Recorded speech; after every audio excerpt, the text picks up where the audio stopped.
नमस्कार, मैं दीप आप सबका स्वागत करता हूँ बी थिंक स्टडीज़ में। आज 20 तारीख है जुलाई महीने की और हिंदू के एनालिसिस लेके हम लोग फिर से आ गए हैं आपके पास। चलिए अब देखते हैं आज हिंदू में क्या क्या इंपॉर्टेंट टॉपिक्स आया है, क्या क्या इंपॉर्टेंट आर्टिकल आया है, ये सब हम लोग देखते हैं। पहला जो न्यूज़ था वो न्यूज़ था supreme court wonders whether privacy could be absolute right और नॉट।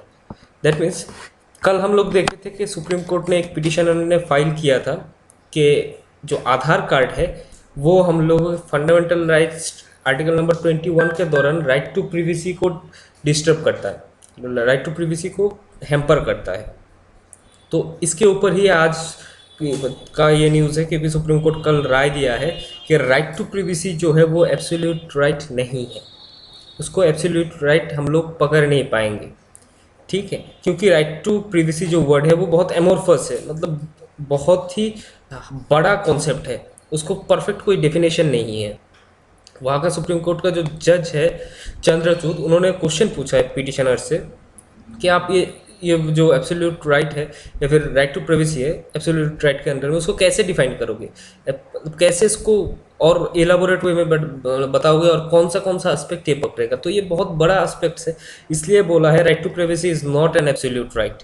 सुप्रीम कोर्ट ने ये डायरेक्टली बोला है और ये भी बोला है अगर राइट टू प्राइवेसी को आप मतलब फंडामेंटल राइट्स में या फिर एब्सोल्यूट राइट बनाओगे या फिर डिफाइन करोगे, वो अच्छे से ज़्यादा बुरा हो जाएगा, मतलब इसमें कुछ अच्छा ही नहीं होगा। और बोला है कि स्टेट जो है वो कोई भी लॉ बना सकता है, मतलब स्टेट को कोई रोक नहीं पाएगा कि कोई लॉ बनाने के लिए जो राइट टू प्रिवेसी को थोड़ा इधर उधर हैम्पर कर सकता है। तो ऐसा स्टेट को वो मतलब रोक नहीं पाएगा, स्टेट के ऊपर कोई रीजनेबल रेस्ट्रिक्शंस इम्पोज नहीं कर पाएगा supreme court regarding right to privacy. ठीक है, जो हम लोग का अटॉर्नी जनरल है के वेणुगोपाल, उन्होंने भी आर्गूमेंट रखा था कि ये कॉमन मतलब राइट है, लॉ मतलब कॉमन लॉ राइट है और कॉन्स्टिट्यूशन मेकर्स जो मेकर्स बनाए हैं कॉन्स्टिट्यूशन, वो लोग इसको जानबूझ के अवॉइड कर दिया है और फंडामेंटल राइट्स में इसको इंक्लूड नहीं किया है। तो ये एक बहुत इंपॉर्टेंट टॉपिक है। तो और ये कल भी आया था और आज भी आया था, तो ये थ्रेड बनता जा रहा है, देखते हैं आगे ये कभी आता है कि नहीं। नेक्स्ट जो न्यूज़ है वो भी कल आया था और आज भी फिर ये हाईलाइट हुआ था। हम लोग कल बोले थे कि जीएसटी के दौरान स्पेशल कैटेगरी में ये सिगरेट को थोड़ा हाई प्राइस में रखा गया है, तो यही आज इसके ऊपर कमेंट आया है कि ये जो स्पेशल कैटेगरी के दौरान जो दाम बढ़ गया है सिगरेट का, उससे फार्मर्स को इफेक्ट हो सकता है, फार्मर्स इससे डायरेक्टली इफेक्ट हो सकते हैं। और जो डायरेक्टर है तंबाकू बोर्ड ऑफ इंडिया का, उन्होंने बोला है गवर्नमेंट को ये डिसीजन फिर से देखना चाहिए, रिव्यू करना चाहिए और उसको हटाना चाहिए ताकि फार्मर्स इफेक्ट ना हो। जो प्राइस इंक्रीज़ हुआ है वो 485 टू 792 पर 1000 सिगरेट्स जो है इनके बीच में बहुत ज़्यादा हाई हुआ है, बाकी परसेंट में भी 31% के करीब उनमें हाई हुआ है। तो ये जो है तो हैम्पर कर सकता है फार्मर्स को, और इसीलिए तंबाकू बोर्ड ऑफ मतलब डायरेक्टर ऑफ तंबाकू बोर्ड ऑफ इंडिया चाहता है कि गवर्नमेंट इसको रोल बैक करे, मतलब इसको हटा दे। तो ये था दूसरा न्यूज़, पेज नंबर 2 का न्यूज़ था। तीसरा जो न्यूज़ है वो है auditors in cooperative society is compulsory. Rajasthan government ने क्या किया है, राजस्थान गवर्नमेंट ने बोला है जितने भी कोऑपरेटिव सोसाइटीज़ है उनमें ऑडिटर को कंपलसरी अपॉइंट करना पड़ेगा, मतलब उनका खुद का ऑडिटर होना चाहिए। ये जो डिसीजन है ये इसलिए लिया है कि बहुत सारे ऐसे इश्यूज़ हैं जिसमें जो ट्रांजैक्शन है फिनेंशियल, सॉरी यहाँ पे फिनेंशियल होगा या फिर स्पेलिंग मतलब गैप नहीं आया, जितना भी फिनेंशियल डीलिंग है उसमें बहुत सारे जगह में ट्रांसपेरेंसी नहीं होता है। तो गवर्नमेंट चाहता है ये ट्रांसपेरेंसी को वापस लाए और इसीलिए बोल रहा है कि आप लोग ऑडिटर से ऑडिट करवाओ और खुद का ऑडिटर रखो, और जो ऑडिट रिपोर्ट होगा ना वो सबमिट करना है कोई रजिस्टर के पास जो कोऑपरेटिव सोसाइटी का रजिस्टर है। तो इसीलिए हर कोऑपरेटिव सोसाइटी को एक ऑडिटर को अपॉइंट करना कंपलसरी बना दिया है राजस्थान गवर्नमेंट। गवर्नमेंट ने ये भी बोला है कि इससे मतलब कोऑपरेटिव सोसाइटी का जो ऑटोनॉमी है, जो अपना जो पावर्स है वो उसमें कोई हैम्पर नहीं होगा, वो उसमें कोई इफेक्ट नहीं होगा, ये गवर्नमेंट कंफर्म कर दिया है। ये था तीसरा न्यूज़। चौथा न्यूज़ पे देखते हैं, Karnataka is no hurry to decide state flag. मतलब कर्नाटका गवर्नमेंट, हम लोग कल देखे थे, कल की न्यूज़ आया था शाम में कि कर्नाटका गवर्नमेंट चाहता है अपना स्टेट का खुद का एक फ्लैग हो। तो कर्नाटक गवर्नमेंट ने बोला है कि हम लोग इतने अभी भी रश में नहीं है, इतना हरी में नहीं है कि हम लोग जल्द से जल्द ये फ्लैग बना दिया जाए कि, और ये जो टॉपिक है वो बहुत सेंसिटिव मामला है, बहुत मतलब ये टेंशन क्रिएट कर सकता है, इसलिए कर्नाटक गवर्नमेंट डायरेक्टली बोल दिया है कि हम लोग हरी में नहीं है, क्योंकि ये थोड़ा सेंसिटिव मामला है और ये टेंशन क्रिएट कर सकता है, तो इसमें जो डिसीजन होगा हम लोग सोच समझ के धीरे लेंगे। इन्होंने ये भी बोला है कि 3 सेपरेट एक्ट बनाए हैं इसके ऊपर, लेकिन इनमें से कोई में भी ऐसा मेंशन किया नहीं है कि स्टेट अपना खुद का फ्लैग बना नहीं पाएगा। तो यही जो है कर्नाटक गवर्नमेंट क्लियरिफिकेशन दे रहा है अपना। और भी कर्नाटक गवर्नमेंट ये भी बोला है कि ये मे बी एक वर्ड यूज़ किया है वो लोग, ये लीगल ग्रे मैटर है, मे बी ये थोड़ा सेंसिटिव मैटर है, इसको डिस्क्राइब करने के लिए ये यूज़ किया है। और ये भी बोला है कि ऐसा कोई लीगल ऑब्लिगेशन नहीं है कोई भी स्टेट के पास कि उसका खुद का फ्लैग ना हो। ये मतलब एक ही चीज़ है, जैसे कि स्टेट का खुद का एंथम हो सकता है, स्टेट एंथम, ऐसा भी नेशनल एंथम मतलब स्टेट का खुद का फ्लैग भी हो सकता है। तो ये आर्गूमेंट दिया है कर्नाटक गवर्नमेंट की तरफ से। और ये जो फ्लैग है इसमें और एक इशू ऐड किया था, ये जो फ्लैग है वो डिज़ाइन किया था एक राइटर कम एक्टिविस्ट M.A. रामामूर्ति, जिनको पॉपुलरली बोलता था कन्नड़ वीरा सेनेथी। तो वो जो था वो डिज़ाइन किया था, ये 2 कलर का एक फ्लैग है, और उनका इस साल 100 एनिवर्सरी है, 100 बर्थ एनिवर्सरी। वो जन्म हुए थे 11 मार्च 1918 में, तो इस साल उसका 100th एनिवर्सरी है, और उनको सब भूल गया है, उनका एनिवर्सरी जो है वो इतना हाई फाई वे में पालन नहीं किया गया है। तो ये इशू भी हाईलाइट किया है हिंदू आज के न्यूज़पेपर में। तो ये भी पेज 2 का न्यूज़ है। आगे देखते हैं आगे कौन सा न्यूज़ है। आगे जो न्यूज़ है वो है ministry and NITI Aayog move privatisation of structure services in district hospital. हम लोग का जो PPP मॉडल है, पब्लिक प्राइवेट जो मॉडल बनाया गया है, तो उस मॉडल के दौरान पब्लिक प्राइवेट प्लेयर्स जो मॉडल है उस के दौरान गवर्नमेंट ने बोला है कि 30 साल के लिए प्राइवेट कोई भी सेक्टर को मतलब लीज दे देगा गवर्नमेंट के डिस्ट्रिक्ट हॉस्पिटल का कुछ कुछ स्पेस संभालने में, कुछ कुछ चीज़ें संभालने में। दैट मीन्स गवर्नमेंट का कुछ कुछ मतलब हॉस्पिटल के कुछ कुछ पार्ट्स वो लोग प्राइवेटाइजेशन में कन्वर्ट कराना चाहता है बेटर फैसिलिटीज़ के लिए। हम लोग जानते हैं बहुत सारे ऐसे स्टेट्स हैं जिनके डिस्ट्रिक्ट हॉस्पिटल का हालत बहुत नाजुक है, तो उनको मॉडिफाई करने के लिए ये मुद्दा आगे बढ़ाया है। ये एक्चुअली वर्ल्ड बैंक के साथ कंसल्ट करके ये बनाया गया है मॉडल, ये फ्रेमवर्क, ताकि इसको प्राइवेटाइजेशन के दौरान इसको और सामने लाया जाए और हाईलाइट किया जाए और अच्छा बेटर फैसिलिटीज़ दिया जाए।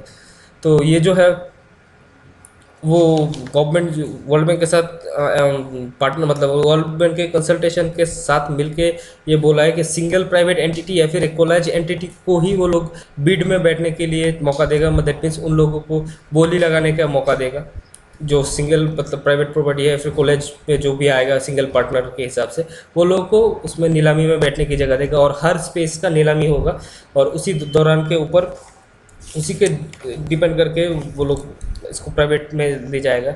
इसमें स्टेट गवर्नमेंट भी पहले इन्वेस्टमेंट करना पड़ेगा इस लॉ के अंडर में, वायबिलिटी गैप फंडिंग के अंडर में। ये वन टाइम सीड मनी है जिसमें स्टेट गवर्नमेंट एक ही बार फंड करेगा प्राइवेट प्लेयर्स को वो इंफ्रास्ट्रक्चर बनाने के लिए, और इसके बाद स्टेट गवर्नमेंट और जो प्राइवेट सेक्टर है या फिर प्राइवेट कंपनी है वो दोनों मिलकर शेयर करेंगे blood bank, ambulance and mortuary services. That means ambulance service, mortuary मतलब मौत के बाद जो होता है वो सर्विस, और ब्लड बैंक दोनों पार्टनरशिप में करेंगे। इसमें जो है 3 मतलब इसी PPP के अंडर में 3 डिजीज़ को वो लोग ज़्यादा हाईलाइट कर रहे हैं जो कम्युनिकेबल नहीं है। एक है कैंसर, दूसरा है कार्डियोलॉजी दैट मीन्स हार्ट का कोई भी डिजीज़ का ट्रीटमेंट, और तीसरा है पल्मोनरी मेडिसिन का या फिर पल्मोनरी का डिपार्टमेंट दैट मीन्स लंग का कोई डिपार्टमेंट। ये 3 डिजीज़ जो है कम्युनिकेबल नहीं है वो अंडर आता है इसके अंदर, और जिनका पास इंश्योरेंस होगा वो 100% फ्री में ट्रीटमेंट करा सकता है। लेकिन गवर्नमेंट जो चाहता है, गवर्नमेंट अगर चाहता है तो सारे के सारे लोगों के लिए ये फ्री करवा सकता है। तो यही एक अच्छा खासा चीज़ अपलोड किया है। अब नीति आयोग क्या आगे करता है वो देखने लायक होगा। नेक्स्ट जो है वो है extra privilege for the foreigners in Indian train.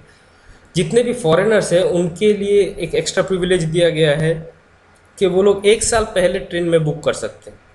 हम लोग अगर इंडियन है, इंडियन हम जो है वहाँ पे वो सिर्फ 120 दिन पहले ही बुक कर सकते हैं, लेकिन फॉरेनर्स तो को इतना मतलब फैसिलिटीज दिया गया है कि वो 1 साल पहले से ही बुक कर सकता है कोई भी ट्रेन। इसके अलावा उन लोगों को फॉरेनर टूरिस्ट कोटा भी दिया गया है। उसके दौरान फर्स्ट क्लास ट्रेन या फिर first class tyre, second class में, एसी में, इन सब में उन लोगों का स्पेशल रिजर्वेशन रहेगा कोटा के हिसाब से। इनका जो प्राइस है वो 1.5 गुना ज़्यादा है नॉर्मल प्राइस से, और ये अवेल करेगा उन्हीं फॉरेनर्स के लिए जो एटलीस्ट 6 मंथ से कम इंडिया में रहा है, और जो एनआरआई 6 मंथ से ज़्यादा बाहर रहा है। इन दोनों कैटेगरीज के लिए वो अवेलेबल है। दैट मीन्स अगर कोई फॉरेनर्स आया और 6 मंथ से ज़्यादा रह गया है तो उनके लिए ये फैसिलिटीज़ अवेलेबल नहीं है, या फिर कोई एनआरआई जो बाहर 6 मंथ से कम रहा उनके लिए भी अवेलेबल नहीं है। तो ये एक अच्छा प्लान किया है इंडियन गवर्नमेंट ने और इंडियन रेलवे डिपार्टमेंट ने। आगे जो है वो है new social security net plan. Union government ने किया है, new universal social security network बनाया है वर्कर के लिए, बहुत फॉर्मल और इनफॉर्मल सेक्टर में। एक्चुअली डिमोनेटाइजेशन के बाद वो लोग सारे एनरोल कर रहे थे, जितने भी एम्प्लॉयर्स है वो एमएनएसटी स्कीम के अंदर, जो PF that means provident fund के अंदर नहीं आता था, उन लोगों को प्रोविडेंट फंड के अंदर लाने का और उन लोगों को प्रोविडेंट फंड का फैसिलिटीज़ देने का। टोटल 1.3 करोड़ एम्प्लॉयर्स को इसके अंदर ऑलरेडी लाया गया है ईपीएफ स्कीम के अंदर, that means employ provident fund scheme के अंदर। ये जो है टोटल 4.8 करोड़ कंट्रीब्यूटर्स के दौरान है और ऑलमोस्ट 10 लाख करोड़ मतलब का इन्वेस्टमेंट है। एक्चुअली टोटल डाटा होगा 10 लाख 43 करोड़ का जो इन्वेस्टमेंट में वो कर रहा है। तो ये एक अच्छा काम किया जा रहा है और अच्छा चीज़ है। ये जो हुआ है वो जो एनरोलमेंट हुआ था इनका डिमोनेटाइजेशन के बाद, वो था 1 जनवरी से लेके जून 30 तक वो एनरोलमेंट किया था गवर्नमेंट ने। और इसी के अंडर में रिसेंटली 20 लाख लोग जो है वो एज ए वर्कर ज्वाइन किए हैं और 80 लाख कॉन्ट्रैक्ट लेबरर के हिसाब से उन लोगों को अंदर लाया गया है, दैट मीन्स पीएफ फंड के स्कीम के अंदर लाया गया है। तो ये एक इम्पॉर्टेंट न्यूज़ था। अगला इम्पॉर्टेंट न्यूज़ है US blame Pakistan for going soft on Lashkar and Jaish. ये 10 नंबर पेज में है। यूएस है पाकिस्तान को ब्लेम किया है कि जैश और लश्कर इन सब के लिए पाकिस्तान कुछ बोल नहीं रहा है, बहुत सॉफ्ट मतलब चल रहा है, कोई भी एक्शन नहीं ले रहा है। इसके लिए यूएस थोड़ा क्रिटिसाइज़ किए, थोड़ा ब्लेम किए हैं। वो लोग ये भी बोला है कि पाकिस्तान कभी अच्छा पार्टनर था टेररिज्म को काउंटर करने के लिए, टेररिज्म को हटाने के लिए, लेकिन अभी पाकिस्तान इंडिया और अफगानिस्तान के अगेंस्ट में जितने भी टेररिस्ट ग्रुप काम कर रहे हैं उनको कुछ नहीं बोल रहा है, कुछ कर नहीं रहा है। तो इंडिया ये जो मतलब कमेंट आया है यूएस से, इसको बहुत सराहाया है, मतलब वेलकम किया है। और इंडिया बोला है हाँ ऐसा ही है कि वो लोग इंडिया के अगेंस्ट में जो भी टेररिस्ट है उन लोगों को सपोर्ट कर रहा है इनडायरेक्टली। तो नेक्स्ट जो न्यूज़ है वो है China shows zero tolerance to sovereignty threat. Chinese जो गवर्नमेंट है वो लोग इंडिया को एलिज किया है, इल्ज़ाम लगाया है कि डोकलाम में इंडिया का जो ट्रुप है वो ट्रांसपास कर रहा है, वो उधर हलचल मचा रहा है। जो कल की न्यूज़, परसों की न्यूज़ रैंडम हर दिन आ रहा है। तो चाइनीज़ गवर्नमेंट ने कंसिडर किया है कि ये जो हलचल हो रहा है वो उन लोगों का भातृत्व सोवरेनिटी जो है उसको हैम्पर कर रहा है, उसको खतरे में डाल रहा है। तो वो लोग ऐसा बहुत सारा इश्यूज़ को मेंशन किया है, जैसे कि डोकलाम वाला इशू जो है, या फिर दलाई लामा का बोट्सवाना में विजिट जो है, या फिर यूएस का जो नया पोर्ट रीओपन किया है ताइवान में, या फिर इंडोनेशिया का जो कार्टोपिक डेलेंस में उसका जो नया मतलब साउथ चाइना सी का कुछ पार्ट को नया नाम दे दिया है। ये सारे के सारे चाइना को परेशान कर रहा है। तो इसीलिए चाइना ने हाईलाइट किया है कि ये शायद उनका भातृत्व या फिर सोवरेनिटी में थ्रेट हो सकता है। तो इसके बाद इसी न्यूज़ में बहुत सारी चीज़ें ऐड किया है और बहुत सारी चीज़ों को इलेबोरेट वे में बताया है, जैसे कि दलाई लामा का विजिट बोल सकते हो आप, यूएस का वहाँ का स्टैंड किया है वो बोल सकते हो, यूएस क्यों ब्लेम किया, ये सारे चीज़ ये हाईलाइट किया है और ये बहुत ही इंपॉर्टेंट टॉपिक है इंटरनेशनल अफेयर्स में। आगे जो है ये भी बहुत इंपॉर्टेंट न्यूज़ है, वो है एक पैनल बनाया गया है जो यूएस सेनेट के दौरान, जो बोलता है इंडिया का रोल अफगानिस्तान में बहुत ज़्यादा है। इंडिया एक क्रूशियल रोल प्ले करेगा ये अफगानिस्तान के फ्यूचर और अफगानिस्तान के सिस्टम को मेंटेन करने के लिए। यूएस सेनेट जो है वो आर्म्ड फोर्स के मतलब जो कमेटी है यूनिट्स यूएस सेनेट का आर्म फोर्स के ऊपर, वो लोग बोला है ये ट्राइलेटरल कोऑपरेशन होगा इंडिया, अफगानिस्तान और यूएस के बीच। तो वो लोग बोला है इंडिया असिस्टेंस, इंडिया सिर्फ मतलब स्ट्रेटेजिकली नहीं सपोर्ट करेगा बट प्लानिंग और जॉइंट ट्रेनिंग एक्सरसाइज में भी सपोर्ट करेगा। दो इंडिया हर वक्त मौजूद था और स्ट्रेटेजिकली अफगानिस्तान का पार्टनर बहुत अच्छा था, लेकिन जॉइंट एक्सरसाइज में या फिर मिलिट्री एक्सरसाइज में इंडिया हमेशा पीछे रहा अफगानिस्तान से। तो यूएसए ने बोला है अब सारे के सारे जितने भी इश्यूज हैं उन सब में इंडिया आगे रहेगा और बहुत अच्छा काम करेगा एक साथ अफगानिस्तान को मिलकर, अफगानिस्तान को सराहने का मतलब और अच्छे से अफगानिस्तान को टेररिस्ट फ्री या फिर जितना अफगानिस्तान के स्ट्रक्चर को रीस्ट्रक्चर और रीबिल्डिंग में हेल्प करेगा। अगला जो पॉइंट है वो है एनडीएए, जो रिपोर्ट आया है 2018, उसमें बोला गया है इंडिया और यूएस अभी जॉइंट नेवल एक्सरसाइज करेगा और इंडियन ओशन को मतलब संभालने में दोनों एक साथ ही काम करेगा। दैट मीन्स इंडियन ओशन का जो सिक्योरिटी है वो दोनों एक जॉइंट एक्सरसाइज नेवल एक्सरसाइज के दौरान डिफेंस कोऑपरेशन के बीच मतलब देखेगा और प्रोटेक्ट करेगा। ये एक इम्पॉर्टेंट चीज़ है। और आज का लास्ट जो न्यूज़ है वो है cabinet NOD for IWAI bond issue. That means inland waterways authority of India को कैबिनेट ने बॉन्ड इशू करने का नो ऑब्जेक्शन सर्टिफिकेट जो है वो दे दिया है। यूनियन गवर्नमेंट ने टोटल 660 करोड़ का जो बॉन्ड है वो दिया है एक्स्ट्रा बजटरी रिसोर्स के दौरान, मतलब एक्स्ट्रा बजटरी रिसोर्स एक्ट 1918 के दौरान। और बोला है वो लोग बॉन्ड के हिसाब से रख सकते हैं और बॉन्ड के जितना भी प्रॉफिट्स होगा, जितना भी प्रोसीड्स होगा, वो मेंटेनेंस मतलब मेंटेनेंस के लिए यूज़ कर सकता है कि इसका development and maintenance for national waterways under national water act 2016। National waterways जितने भी है उसके मेंटेनेंस के लिए ये बॉन्ड का जो प्रोसीडिंग्स है वो यूटिलाइज कर सकता है जो नेशनल वाटर एक्ट 2016 के अंदर है। तो इसके लिए बॉन्ड इशू करने का जो प्रस्ताव है वो मंजूर कर दिया है इंडियन गवर्नमेंट। तो ये भी एक इम्पोर्टेंट न्यूज़ है। तो आज का इतना ही इम्पोर्टेंट था। आप लोग एडिटोरियल देख लेंगे, एडिटोरियल में आज बहुत अच्छा और इम्पोर्टेंट टॉपिक्स आया है जो मैं यहाँ पे डिस्कस नहीं कर रहा हूँ, बट वो सारे न्यूज़ बहुत इंपॉर्टेंट है। आप लोग फिर से एक बार एडिटोरियल पोर्शन देख लेंगे। स्पेशली वो सेकंड जो न्यूज़ आया है इसराइल के ऊपर, वो बहुत इंपॉर्टेंट है, वो सीरियसली बहुत इंपॉर्टेंट है, वो आप अच्छे से देख लें। तो आज का इतना ही था। Thank you very much. आप लोगों को अगर अच्छा लगे तो please like subscribe and share कीजिए और हम लोग को फॉलो कर सकते हो बी थिंक स्टडीज़ में। ये जितने भी हम पीपीटी मैं दे रहा हूँ वो सारे पीपीटी में अपलोड कर दूंगा। अगर आप लोग फेसबुक में अगर आप लोग वो चाहिए तो आप लोग वहाँ से डाउनलोड कर सकते हो। Thank you very much.